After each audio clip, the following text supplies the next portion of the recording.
CBS. Nice to Shake your hand if I could. Okay, good to meet you. But you talked a lot about America needing a leader that can unite people.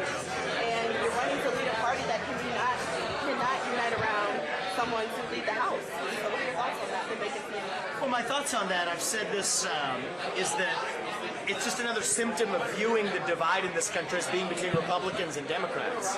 That's not the real divide in this country. There are deeper divides than the ones that we try to sort into red versus blue. The real divide is between America first and America last. And I think there are segments that exist within both parties, frankly, that are America last or America first. And so that's the way I see the divide. I'm unapologetically an America first leader of the next generation. And honestly, I think if we're seeing what you see here is any indication, I think we're going to deliver a surprise victory beyond what's expected in Iowa, because all of these people tonight, they're not polled. And so what the polls usually get at is historical caucus goers.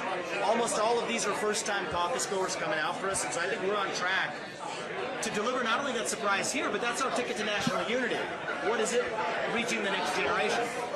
The people in this room, many of them don't identify as Republican. They're 22. They don't think of themselves as a one-partisan box. They think of themselves as American, and that's the spirit I'm bringing, and that's how we're going to reunite the party, and more importantly, reunite the country. That's the plan. I think Republicans should be uniting around Jim Jordan as the Speaker of the House. I think Jim Jordan would be a good Speaker of the House. I support Jim Jordan. I would support Jim Jordan as a good Speaker of the House. But my point is there are deeper issues in the country beyond the boring Washington, D.C. R versus D debates. That's superficial. Governor DeSantis said earlier tonight that candidates that don't make the next debate should drop out. Do you have a view on that? I think that sounds about right to me. Yeah. California Governor Newsom is traveling to China next week to talk about combating climate change and xenophobia. Do you think that that's an appropriate time to be doing that? I couldn't hear you. Governor Newsom is traveling to China next week to talk about combating climate change and xenophobia. Do you have a... Governor Newsom needs to worry about his own backyard because it is rotting. It is rotting badly, and we can all smell it. It reeks. It's called California. So I don't think that he is serving the state of California well by, if I had to guess, using state taxpayer funds to travel to China. I do have a question. Is he traveling on a state-funded private jet? And if he's traveling on a state-funded, the answer to that question is yes. I suggest that there are some better uses for that in the state of California than for Gavin Newsom to end up on a political escapade to go to China to set up his bid for the presidency. Let's be honest about what this is. The man's running for president, doing it in disguise, but doing it with the track record of a state that is more disastrous by the day.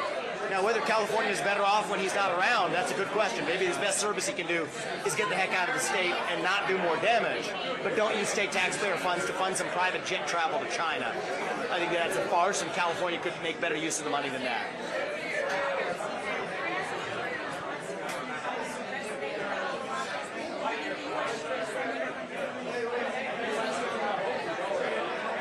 Well, he's proposed... Oh, I only saw part of his speech. My view is that the role of the commander-in-chief is to look after what best advances American interests. I think it is wrong to commingle the package of aid to Ukraine and Israel in the same discussion. That's designed to sidestep debate, particularly around the Ukraine aid, which I do not believe advances American interests. So I'm dead set against the U.S. further marching towards major nuclear conflict, potential nuclear conflict with Russia, and I do not think President Biden has articulated a very clear endgame for what the heck victory supposedly even looks like in that Ukraine war. I'll tell you what victory looks like to me. A reasonable path to peace that I will deliver as the next president. And I don't think Biden is fit to the task, but I actually don't just blame Biden. I blame a cadre of Republicans who are going along with him, using our money when we're bankrupt to the tune of $33 trillion to send money to the other side of the world we should be better using right here at home. So, you said you caught a bit of this speech. President Biden said, America experienced the hell of 9/11. We felt enraged as well. While we saw it, we got justice, we made mistakes. So I cautioned the government of Israel not to be blinded by rage. Tonight, you said that was just like 9/11 was in this country. It was horrific. And yet in those moments where we are most emotional, that's when we have to respond with clarity of thought. Those two messages are fairly similar. Do you agree with President Biden's messaging with regard to clarity of thought and not being blinded by rage in the wake of October 7th? So I think Biden has been a disastrous leader diplomatically for the United States because he hasn't been able to stand with fortitude. He's like, I think, a thin flag that waves in whatever direction the wind is blowing. However, it is my view, I think that, I'll have to fact check this, remind myself, Biden voted for the war in Iraq, right? So this is a guy who, despite being a Democrat, many Democrats were the critics of the Iraq war. He was one of the Democrats that voted for it. I want to go back and be 100% sure that's right. That's my memory.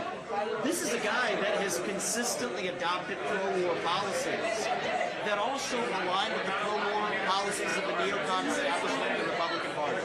So my view is we need to make sure that we're not making the same mistake or waltzing into the same kinds of mistakes that we made in Iraq and Afghanistan, wars that Biden supported, and I think that I'm going to be the kind of leader from the next generation that defects both from that generation of Democrats as well as from the neocon wing of the Republican Party, a new wave of America First. But do you agree with that message? I didn't hear. I did not hear him say this, and I understand the way these games can be played, and you're a smart guy.